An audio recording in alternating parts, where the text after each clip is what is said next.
Hello everyone. तो last video में हमने टाइप्स ऑफ सॉलिड्स पढ़ा था, that is crystalline solids and amorphous solids, और उनके जो प्रॉपर्टीज में डिफरेंस है वो। आज हम पढ़ेंगे classification of crystalline solids, NCERT book से ही पढ़ेंगे और साथ में कीवर्ड्स और की सेंटेंसेस भी हाईलाइट करते चलेंगे। सो क्लासिफिकेशन ऑफ क्रिस्टलाइन सॉलिड्स। अब अगर क्लासिफिकेशन देखें, पहले देख लेते हैं क्रिस्टलाइन सॉलिड्स। अगर हम देखें तो एग्जांपल्स देखें तो जो मेटालिक एलिमेंट्स होते हैं, so all the metallic elements like iron, copper, silver, जो भी आप सोच सकते हो, जो भी मेटल्स हैं, they are crystalline solids. So all metallic elements, this means all metals, वो सारे क्या हैं? They all are crystalline solids. तो gold, silver, copper, iron, aluminium, जो भी मेटल्स हैं हमारे पास, they all are crystalline solids. इसके अलावा ये जो है non metallic elements, they are also crystalline solids. तो metallic and non metallic elements दोनों ये क्या है? ये क्रिस्टलाइन सॉलिड्स हैं। तो सारे मेटल्स जो है हमारे पास और जो नॉन मेटल्स हैं, दे आर क्रिस्टलाइन सॉलिड्स। इसके अलावा कुछ कंपाउंड्स हैं, लाइक ये जो आयनिक कंपाउंड है हमारे पास, one of the ionic compound sodium chloride है, ये आयनिक सॉलिड है। इसके अलावा जिंक सल्फाइड, ये सब आयनिक क्रिस्टलाइन सॉलिड्स हैं। तो metallic elements all metals, non metallic element that is all non metals जो हैं, कुछ कंपाउंड्स, ये सारे हमारे एग्जांपल्स हैं किस चीज़ के? क्रिस्टलाइन सॉलिड्स के। So these are examples of crystalline solids. तो क्या क्या है एक बार फिर से देख लेते हैं। Metallic elements, non metallic elements and some of the compounds, this. So metallic elements, non-metallic elements and some of these compounds, they are examples of crystalline solids. Now classification अगर देखें तो crystalline solids को classify अगर करना है तो हर classification का एक base होता है। जैसे crystalline और amorphous में जब हम divide करते हैं तो क्या base होता है? Basis for classifying the solids into crystalline and amorphous solid is the order of arrangement. ठीक है, crystalline में ordered arrangement होता है और amorphous में ordered arrangement नहीं होता है।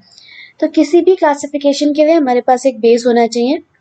यहाँ पे जब हम क्रिस्टलाइन सॉलिड्स को क्लासिफाई करते हैं तो क्रिस्टलाइन सॉलिड्स को क्लासिफाई करने के लिए the basis is nature of intermolecular forces. तो क्रिस्टलाइन सॉलिड्स जो हैं वो इंटरमॉलिक्यूलर फोर्सेस के ऊपर क्लासिफाई करे जाते हैं। So what type of intermolecular forces are present is the basis for classification of crystalline solids. किस तरह के इंटरमॉलिक्यूलर फोर्सेस हैं कंस्टिट्यूएंट पार्टिकल्स के बीच में, ये हमें बताएंगे कि किस टाइप का वो क्रिस्टलाइन सॉलिड है। तो what is the basis for classification of crystalline solids? It is the nature of intermolecular forces. Intermolecular forces होते क्या हैं? जो भी हमारे constituent particles हैं उनके बीच में जो force होता है that is called intermolecular force. और यही हमारे crystalline solids का classification का basis है। So हमारा जो पहला question है EQ, that the question is What is the basis for classification of crystalline solids? Crystalline solids के classification का क्या basis है? तो basis क्या है? It is nature of, what is the basis? The basis is nature of intermolecular forces. ठीक है, अब इसके basis पर हम crystalline solids को 4 categories में divide करते हैं, 4 types में। अब क्या types हैं ये? They are molecular solids, ionic solids, metallic solids and covalent solids. So on the basis of nature of intermolecular forces, crystalline solids are divided into 4 categories, and the categories are molecular solids, ionic solids, metallic solids and covalent solids. So the second question is, in how many categories crystalline solids are classified? कितनी categories में crystalline solids को classify किया जाता है? So crystalline solids are classified into 4 categories. तो पहला question था what is the basis? The basis is intermolecular force. Second question is कितनी कैटेगरीज में डिवाइड करते हैं? 4 कैटेगरीज में डिवाइड करते हैं। कौन कौन सी कैटेगरीज हैं वो है molecular, ionic, metallic and covalent solids. अब एक एक करके ये सारे टाइप्स जो है हम देखेंगे। The first type of crystalline solids is molecular solids. The first type of solids are crystalline solids are molecular solids. अब अगर हम molecular solid देखें तो molecular जब हम कह रहे हैं तो इसका मतलब है कि जो constituent particles हैं वो कौन है, वो molecules हैं. ठीक है, तो नाम क्या है इसका, नाम है molecular solids. और molecular solids नाम से ही हमें पता चलेगा कि इसके जो constituent particles हैं, the constituent particles are molecules. So molecules are the constituent particles of molecular solids. Molecular solids के constituent particles क्या होते हैं, molecules होते हैं. ठीक है, तो यहाँ पे particles कौन है, यहाँ पर particles molecules हैं. अब molecular solids के भी कुछ types हैं, क्योंकि molecules अलग अलग तरह के हो सकते हैं ना. अलग अलग तरह के होने का मतलब है यहाँ पर कि जैसे हम मान लेते हैं H2 है हमारे पास. ठीक है, H2 में क्या होता है, दोनों एटम सेम होते हैं, दोनों की इलेक्ट्रोनेगेटिविटी सेम होती है, तो जो इलेक्ट्रॉन क्लाउड होता है वो इक्वली डिस्ट्रीब्यूटेड होता है, तो दोनों एटम के ऊपर इक्वल इलेक्ट्रॉन क्लाउड होता है और किसी के ऊपर कोई एक्सेस चार्ज नहीं होता है. तो क्योंकि कोई चार्ज नहीं होता है तो H2 जैसे मॉलिक्यूल, ठीक है, जिनमें कोई चार्ज डेवलप नहीं होता है, they are called non polar molecules. ठीक, तो नॉन पोलर मॉलिक्यूल्स हो सकते हैं जिनके ऊपर कोई चार्ज नहीं होता है. क्यों, क्योंकि जो एटम्स इन्वॉल्व है उनकी इलेक्ट्रोनेगेटिविटी या तो ऑलमोस्ट सेम है या वो जो डायपोल मोमेंट है वो कैंसिल वगैरह होता है. तो ये तो एक नॉन पोलर जिनमें कोई चार्ज डेवलप नहीं होता है, कोई चार्ज नहीं है इसके ऊपर, H2Cl2I2 same atoms, there is no charge development, सबकी इलेक्ट्रोनेगेटिविटी सेम है. दूसरे टाइप के मॉलिक्यूल्स क्या होते हैं, मान लेते हैं मॉलिक्यूल कौन है, HCl है. तो क्लोरीन ज़्यादा इलेक्ट्रोनेगेटिव है तो वो इलेक्ट्रॉन डेंसिटी को अपनी तरफ शिफ्ट कर लेगा, तो क्लोरीन के ऊपर स्लाइट नेगेटिव चार्ज डेवलप हो जाएगा और हाइड्रोजन के ऊपर स्लाइट पॉजिटिव. तो ये वो मॉलिक्यूल्स है जिनमें चार्ज होता है, और जिनमें चार्ज होता है उन्हें हम कहते हैं पोलर मॉलिक्यूल्स. तो एक हो गया नॉन पोलर मॉलिक्यूल्स, दूसरे हो गए पोलर मॉलिक्यूल्स. इसके अलावा कुछ ऐसे भी मॉलिक्यूल्स होते हैं जिनमें स्पेशल टाइप ऑफ बॉन्डिंग होती है, that is called hydrogen bond. तो वो मॉलिक्यूल्स जिनमें हाइड्रोजन बॉन्ड्स होती है, हाइड्रोजन बॉन्डेड मॉलिक्यूलर सॉलिड्स. तो मॉलिक्यूलर सॉलिड्स को भी हमने 3 कैटेगरीज में डिवाइड कर दिया है. पहला है हमारा नॉन पोलर मॉलिक्यूलर सॉलिड्स, वो मॉलिक्यूल्स जिनमें कोई चार्ज नहीं होता है. दूसरा है पोलर मॉलिक्यूलर सॉलिड्स जिनमें चार्ज होता है. तीसरा है हाइड्रोजन बॉन्डेड मॉलिक्यूलर सॉलिड्स, वो मॉलिक्यूल्स जिनमें हाइड्रोजन बॉन्ड होती है. अब एक एक करके देख लेते हैं. इन सब में कंस्टिट्यूएंट पार्टिकल्स जो होंगे वो मॉलिक्यूल्स ही होंगे. तो नॉन पोलर मॉलिक्यूलर सॉलिड्स या तो एटम्स होंगे. एटम्स किसके होंगे भाई, नोबल गैसेस के. ठीक है, for example argon and helium. तो नॉन पोलर मॉलिक्यूल्स या तो एटम्स होंगे किसके, नोबल गैसेस के, या मॉलिक्यूल्स होंगे which are formed by non polar covalent bonds. अच्छा, मॉलिक्यूल्स है ना ये, तो जो बॉन्ड प्रेजेंट होगी उसके अंदर वो कोवेलेंट बॉन्ड है. तो नॉन पोलर कोवेलेंट बॉन्ड्स वाले मॉलिक्यूल्स, फॉर एग्जांपल H2Cl2I2 जिनमें सेम एटम्स है ना. H2 दो हाइड्रोजन एटम्स है, Cl2 दो क्लोरीन एटम है, I2 दो क्लोरीन एटम है, O2 दो ऑक्सीजन एटम है, N2 दो नाइट्रोजन एटम है. तो इस तरह के मॉलिक्यूल्स सेम एटम वाले जिनमें कोई चार्ज डेवलप नहीं होता है, तो इनके अंदर नॉन पोलर कोवेलेंट बॉन्ड्स होती है. तो नॉन पोलर मॉलिक्यूलर सॉलिड्स या तो एटम्स होंगे, एटम्स किसके, नोबल गैसेस के, या वो मॉलिक्यूल्स होंगे जिनमें नॉन पोलर कोवेलेंट बॉन्ड्स होंगी. ठीक है, अब इनमें कोई चार्ज तो होता नहीं है, और अगर चार्ज नहीं होता है तो दो जो अलग अलग मॉलिक्यूल हैं उनके बीच में जो फोर्स, अब मॉलिक्यूल के अंदर तो जो बॉन्ड है वो कोवेलेंट बॉन्ड है. ठीक है, एक हाइड्रोजन का मॉलिक्यूल है, तो हाइड्रोजन के मॉलिक्यूल के अंदर हाइड्रोजन एटम्स के बीच में तो कोवेलेंट बॉन्ड है, पर एक हाइड्रोजन मॉलिक्यूल और दूसरे हाइड्रोजन मॉलिक्यूल के बीच में जो फोर्स होगा, वो जो फोर्स होगा, that force is weak dispersion forces और लंडन फोर्सेस. तो यहाँ पर जो नॉन पोलर मॉलिक्यूल्स होते हैं उनमें जो फोर्स होता है, इंटरमॉलिक्यूलर फोर्स, वो होता है लंडन फोर्सेस. कोई चार्ज वार्ज नहीं होता है, तो नॉर्मल लंडन फोर्सेस होते हैं. लंडन फोर्सेस बहुत वीक फोर्सेस होते हैं. ठीक है, तो जो फोर्स ऑफ अट्रैक्शन प्रेजेंट है यहाँ पर वो क्या है, वो लंडन फोर्सेस है. क्योंकि फोर्स बहुत वीक है इसीलिए ये जो मॉलिक्यूलर सॉलिड्स होते हैं दे आर सॉफ्ट होते हैं ये. क्योंकि फोर्स इनका intermolecular force week London forces है, इसलिए इनकी मेल्टिंग पॉइंट भी लो होती है. मेल्टिंग पॉइंट लो क्यों होती है, इंटरमॉलिक्यूलर फोर्सेस वीक है तो उनको ब्रेक करने के लिए हमें ज़्यादा एनर्जी की ज़रूरत नहीं पड़ेगी, तो मेल्टिंग पॉइंट्स वगैरह भी क्या होते हैं, कम होते हैं. तो क्योंकि फोर्स वीक लंडन फोर्सेस हैं इसीलिए ये सॉफ्ट होते हैं और इसीलिए इनकी मेल्टिंग पॉइंट कम होती है। अगेन इंटरमोलिकुलर फोर्सेस वीक है, और अगर इंटरमोलिकुलर फोर्सेस वीक हैं तो रूम टेम्परेचर एंड प्रेशर पे they exist in the form of liquid और गैसियस स्टेट। ठीक, रूम टेम्परेचर पर ये सॉलिड्स लिक्विड्स और गैसियस स्टेट में एग्जिस्ट करते हैं। क्यों? अगेन ये वो स्टेट है जिनमें इंटरमोलिकुलर फोर्सेस वीक होती हैं इसलिए। तो नॉन पोलर मॉलिक्यूलर सॉलिड्स क्या होते हैं? या तो वो एटम्स होंगे किसके? नोबल गैसेस के, या तो वो मॉलिक्यूल्स होंगे जिनमें कोई चार्ज नहीं होगा। चार्ज कब नहीं होगा? जब सेम एटम वाले मॉलिक्यूल होंगे। क्योंकि कोई चार्ज नहीं होता है इसलिए जो फोर्स होता है इंटरमॉलिक्यूलर फोर्स वो होता है वीक लंडन फोर्सेस या डिस्पर्शन फोर्सेस। फोर्थ, क्योंकि फोर्सेस वीक होते हैं इसीलिए सॉफ्ट होते हैं, इनकी मेल्टिंग पॉइंट कम होती है और रूम टेम्परेचर पर ये लिक्विड या गैस स्टेट में एग्जिस्ट करते हैं।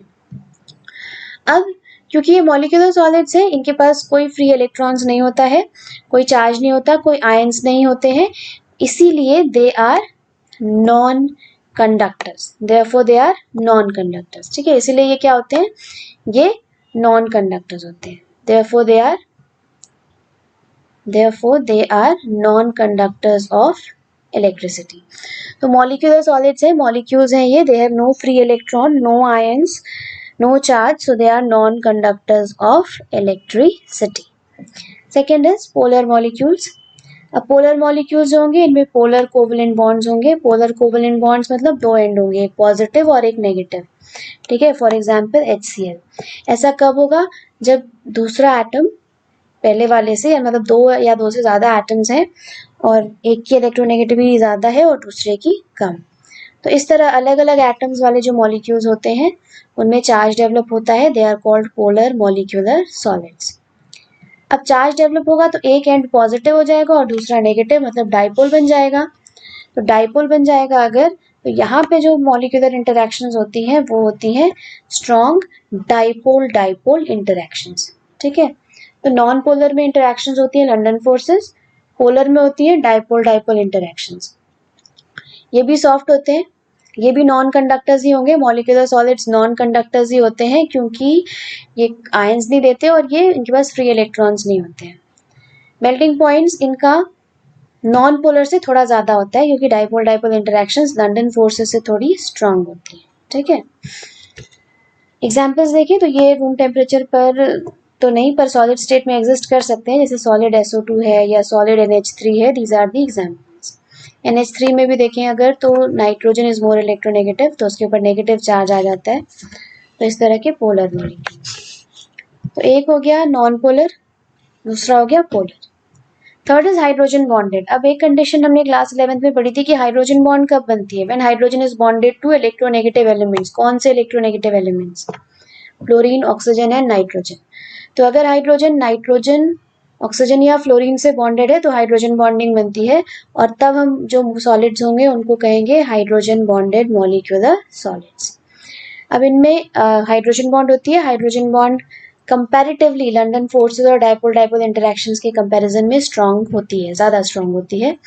So they have strong hydrogen bonding. ठीक है, again they are non conductors of course, क्योंकि कोई इलेक्ट्रॉन्स वगैरह नहीं होते हैं, फ्री आयंस नहीं होते हैं, तो they are non conductors of electricity.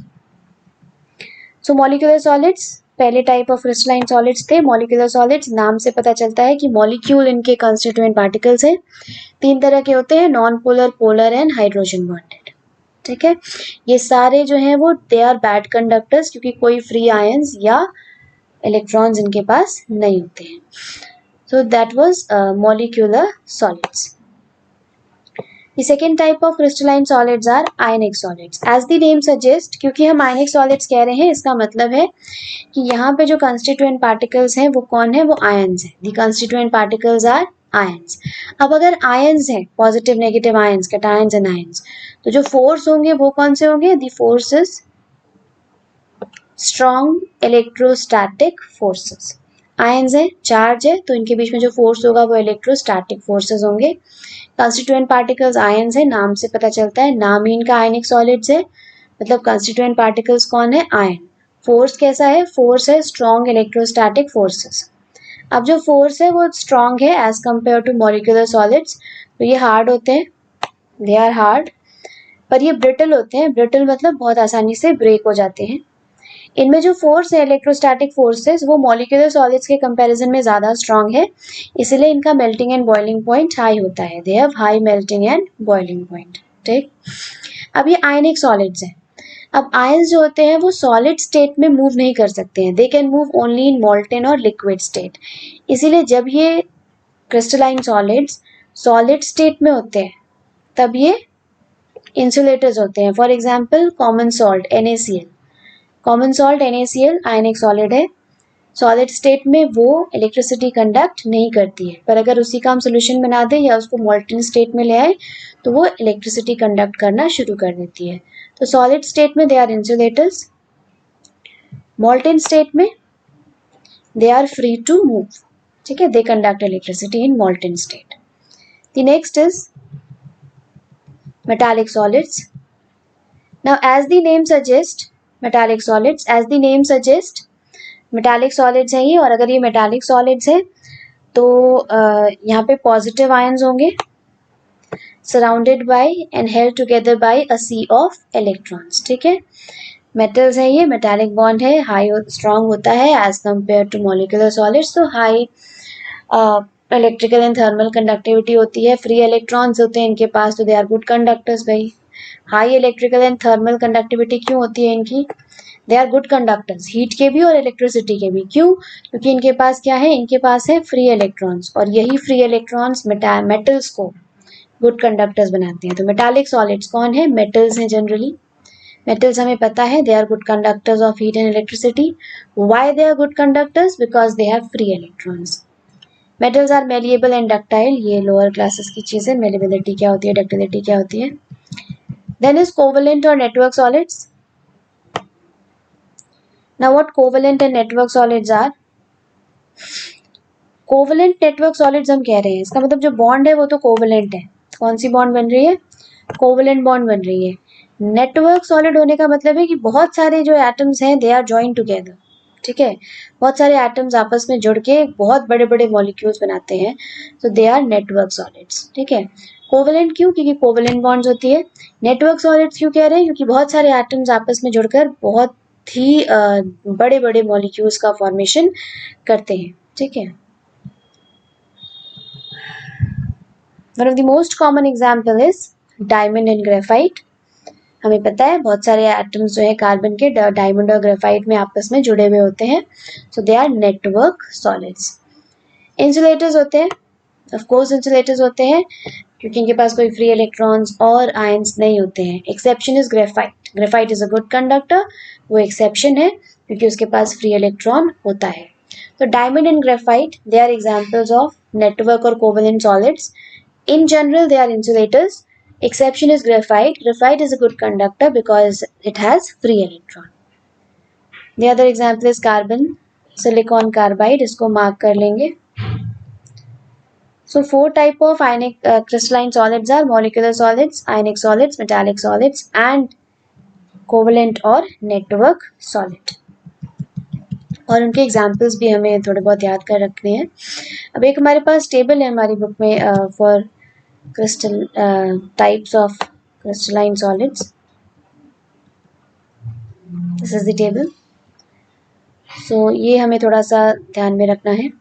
अब एक जनरल पूरा बड़ा सा जो क्वेश्चन बनता है वो बनता है कि differentiate between molecular, ionic, metallic and covalent solid in terms of. अब जब हम इन टर्म्स ऑफ पढ़ेंगे एक एक करके तो हमारे दिमाग में तुरंत आना चाहिए कि क्या डिफरेंस है। ठीक है, तो differentiate between molecular, ionic, metallic and covalent solid in terms of first is constituent particles. तो we there should be a click in our mind कि जैसे ये कंस्टिट्यूएंट पार्टिकल्स कह रहे हैं, मतलब मॉलिक्यूलर सॉलिड्स में कौन? मॉलिक्यूल्स। आयनिक सॉलिड्स में कौन? आयंस। मेटालिक सॉलिड्स में कौन? Positive ions with free electrons. Covalent solids में कौन? मॉलिक्यूल्स। नेटवर्क सॉलिड्स से बहुत सारे जुड़े रहते हैं आपस में। अट्रैक्टिव फोर्स, मॉलिक्यूलर सॉलिड्स में क्या? It can be London forces, it can be dipole dipole interactions और हाइड्रोजन बॉन्ड, ठीक है। आयनिक में क्या, इलेक्ट्रोस्टैटिक फोर्सेस। मेटालिक बॉन्ड्स में क्या, मेटालिक सॉलिड्स में क्या, मेटालिक बॉन्ड। कोवेलेंट सॉलिड्स में क्या, कोवेलेंट बॉन्ड। एग्जाम्पल्स का एक टेबल है, ये वाला कॉलम है, एग्जाम्पल्स हमें लर्न कर लेने हैं। इसमें हमें थोड़ा सा मेहनत करनी पड़ेगी in order to learn the examples, ठीक है। और एग्जाम्पल्स लर्न करने पड़ेंगे from examination point of view. Physical nature, molecular solids soft होते हैं, फिर हार्ड होते हैं, ये आयनिक सॉलिड्स हार्ड होते हैं, मेटालिक सॉलिड्स भी हार्ड होते हैं, कोवेलेंट सॉलिड्स भी हार्ड होते हैं, ठीक है। फिर इलेक्ट्रिकल कंडक्टिविटी जैसे ही दिमाग में आए तो आना चाहिए कि मॉलिक्यूलर सॉलिड्स बैड कंडक्टर्स होते हैं क्योंकि कोई फ्री इलेक्ट्रॉन्स और आयंस नहीं होते हैं। आयनिक सॉलिड स्टेट में बैड कंडक्टर होते हैं, पर मोल्टेन या लिक्विड स्टेट में गुड कंडक्टर्स होते हैं। मेटालिक सॉलिड्स ये गुड कंडक्टर्स होते हैं क्योंकि इनके पास फ्री इलेक्ट्रॉन्स होते हैं। Covalent solids they are bad conductors. One of the exception is graphite. तो जैसे हम पॉइंट बोलेंगे दिमाग में आ जाना चाहिए। देन मेल्टिंग पॉइंट अगर देखें तो मॉलिक्यूलर सॉलिड्स के फोर्सेस बहुत ही वो होते हैं, वीक होते हैं, तो they have very low melting point. Ionic के उनके कंपैरिजन में हाई फोर्सेस होते हैं तो they have high melting point. Metallic solids के भी फोर्सेस स्ट्रांग होते हैं तो उनके भी मेल्टिंग पॉइंट हाई होते हैं। कोवेलेंट सॉलिड्स, उनमें जो बॉन्ड होती है वो कोवेलेंट बॉन्ड होती है विच इज वेरी स्ट्रांग, तो इनका मेल्टिंग पॉइंट जो होता है वो बहुत हाई होता है, ठीक है। So covalent solids have very high melting point क्योंकि इनका जो बॉन्ड है, इनका जो फोर्स है वो कोवेलेंट बॉन्ड है विच इज वेरी स्ट्रांग। तो यही वाला क्वेश्चन हमें करना है बेसिकली इस पूरे पॉइंट में। और करना कैसे है इस क्वेश्चन को करना ऐसे है कि जैसे ही हम एक पॉइंट पढ़ें कि इन टर्म्स ऑफ कॉन्स्टिट्यूएंट पार्टिकल्स, तो हमारे दिमाग में आना चाहिए कि अच्छा ये चार है, इनमें कौन कौन से पार्टिकल्स होते हैं, अट्रैक्टिव फोर्स कौन कौन से होते हैं, एग्जाम्पल्स वो लर्न करने पड़ेंगे, फिजिकल नेचर क्या क्या होता है। तो इस पॉइंट वाइज हमें इनका डिफरेंस जो है वो पढ़ना है। So we have to differentiate between molecular, ionic, metallic and covalent solid in terms of these points, ठीक है। And we have to learn the examples also. So these were the types of crystalline solids. ये कुछ questions हैं Intex questions का हम एक अलग से करेंगे वीडियो, आप सॉल्व कर सकते हो, बहुत टिपिकल नहीं है। सब चीजों के आंसर हमें उस पेज में मिलेंगे जहां पर ये लिखा हुआ है, ठीक है। Then the next is crystal lattice and unit cell. What is crystal lattice? अगर definition में जाएं तो crystal lattice is it is a regular three-dimensional arrangement of points in space. मतलब थ्री डायमेंशनल स्पेस में पार्टिकल्स कैसे arrange है, ये crystal lattice कहलाती है। मतलब जैसे मान लेते हैं हम एग्जामिनेशन हॉल में गए हैं और वहां पर पूरी सीटिंग अरेंजमेंट है कि इस सीट पे रोल नंबर 1 2 3 ऐसे बैठेगा, तो वो जो पूरा रूम है हमारा, ठीक है, या हम यूं कहें कि हमारी जो पूरा एग्जामिनेशन सेंटर है जिसमें अलग अलग रूम्स में सीटिंग अरेंजमेंट है, वो एग्जामिनेशन सेंटर हमारा क्रिस्टल लैटिस है। क्यों? क्योंकि वो ये दिखा रहा है कि थ्री डायमेंशनल स्पेस में हमारी मतलब एटम की क्या पोजीशन है। तो पूरा का पूरा एग्जामिनेशन सेंटर हमारे लिए क्रिस्टल लैटिस है। What is crystal lattice? It is three dimensional arrangement of particles का थ्री डायमेंशन में अरेंजमेंट, ठीक है। So that is crystal lattice. तो फर्स्ट क्वेश्चन जो हमारा बनता है वो बनता है कि क्रिस्टल लैटिस क्या होता है। क्रिस्टल लैटिस क्या होता है? वो पार्टिकल्स का थ्री डायमेंशनल अरेंजमेंट होता है। मतलब थ्री डायमेंशनल स्पेस में पार्टिकल्स की पोजीशन को जब हम बताते हैं तो हम उसे क्या कहते हैं? हम उसे क्रिस्टल लैटिस कहते हैं, ठीक है। फिर क्वेश्चन आता है lattice point. Lattice point particle की पोजीशन होती है। मतलब जो एग्जामिनेशन हॉल है या एग्जामिनेशन सेंटर है वो क्रिस्टल लैटिस है, और जो डेस्क जिस पे रोल नंबर्स लिखे हुए हैं वो क्या है? वो पार्टिकल्स की पोजीशन है, और पार्टिकल की जो पोजीशन है that is called lattice point, ठीक। पार्टिकल कौन है? हम। तो हमारा जो थ्री डायमेंशनल अरेंजमेंट है एग्जामिनेशन हॉल में that is called crystal lattice. हम खुद पार्टिकल है, हम जिस डेस्क पे बैठेंगे वो हमारी पोजीशन है, that position is called lattice point. इसके अलावा one of the other term is unit cell. Now what is unit cell? Unit cell is the smallest portion of a crystal lattice which when repeated in a different direction generates the entire lattice. मतलब वो smallest part होता है जिसको बार बार repeat करें तो पूरा crystal बन जाता है। तो अगर हम एग्जामिनेशन सेंटर में जा रहे हैं तो जो हमारे डिफरेंट रूम्स हैं वो हमारे यूनिट सेल हैं, उन रूम्स को हमने बार बार रिपीट करा तो हमारा पूरा एग्जामिनेशन सेंटर जो है वो बन के तैयार हो जाता है। Unit cell is the smallest portion of the crystal, जिसको अगर हम बार बार रिपीट करें तो पूरा का पूरा जो है हमारा क्रिस्टल बन जाता है। यहाँ पर एक डायग्राम बना हुआ है हमारी बुक में 1.5, फिगर 1.5। ये जो है ये क्रिस्टल दिखा रहा है, ये पूरा क्रिस्टल लैटिस है। This whole diagram is crystal lattice. क्यों? क्योंकि ये जो अलग अलग पॉइंट्स बने हुए हैं इनकी पोजीशन शो हो रही है यहाँ पर, और ये जो पॉइंट्स का 3 डायमेंशनल अरेंजमेंट हम देख रहे हैं इस फिगर में, यही क्रिस्टल लैटिस है। खुद पॉइंट्स की पोजीशन क्या है? लैटिस पॉइंट्स है। तो जहां जहां पे पॉइंट्स बने हुए हैं वो क्या है? जहां जहां पे ये पॉइंट्स ग्रीन कलर के शो हो रहे हैं स्फेयर्स, वो सब क्या है? वो लैटिस पॉइंट्स हैं। और ये पूरा अरेंजमेंट क्या है? ये क्रिस्टल लैटिस है। और ये जो इन्होंने अलग से कलर कर दिया है रेड कलर का, ठीक है, ये क्यूब है एक, और यही क्यूब अगर हम ध्यान से देखें तो इस पूरे क्रिस्टल लैटिस में बार बार रिपीट हो रही है। तो ये क्यूब क्या है? ये क्यूब हमारे लिए यूनिट सेल है। So unit cell is the smallest repeating unit, जिसको अगर हम बार बार रिपीट करते हैं तो हमारा पूरा का पूरा क्रिस्टल जो है वो बन जाता है। So our next question is what is unit cell. अब यूनिट सेल है तो उसके कुछ पैरामीटर्स होंगे, कुछ कैरेक्टरिस्टिक्स होंगी। क्या क्या यूनिट सेल की कैरेक्टरिस्टिक्स हो सकती हैं? सिंपल सी बात है भाई, 3 उसके एज लेंथ होंगे, मतलब जिसको नहीं हम मैथ्स में कहते हैं कि हाइट, लेंथ एंड ब्रेथ, तो 3 एज लेंथ होंगे उसकी, ए, बी एंड सी। 3 एजेस हैं एक्स, वाई, जेड, उनकी लेंथ एक्सिस जो है एक्स, वाई, जेड एक्सिस पर जब हम ड्रॉ करेंगे तो 3 एजेस है हमारी, उनकी length A, B, C. In edges के बीच का एंगल, 3 एंगल भी होंगे, ए और सी के बीच में बीटा, सी और बी के बीच में अल्फा, बी और ए के बीच में गामा। तो 3 एज लेंथ और 3 एंगल्स, तो 3 axes A, B, C and 3 angles between the axes, 3 angles, तो 3 एज लेंथ और 3 angles. So total we have 6 parameters for unit cell. Unit cell के लिए हमारे पास कितने पैरामीटर्स हो गए? 6 पैरामीटर्स हो गए। 3 एजेस हो गई लेंथ उनकी ए, बी, सी, और हर एज के बीच का angle alpha, beta and gamma. तो 3 edge length A, B, C, 3 angles alpha, beta, gamma, 3 + 3 total 6 parameters. तो क्वेश्चन हो गया हमारा what are the 6 parameters of the unit cell. Parameters क्या है यूनिट सेल के? 6 parameters are edge length A, B, C, angles alpha, beta, gamma. ठीक है, उसके बाद टाइप्स ऑफ यूनिट सेल्स हैं। ये हमने जो हमने ब्रावे लैटिसेस पढ़ी है उसमें ब्रावे लैटिसेस का जो वीडियो है उसमें कवर हो गया है। ब्रावे लैटिसेस क्या है ये भी हमने उस वीडियो में कवर कर लिया है। What do you mean by Bravais lattices?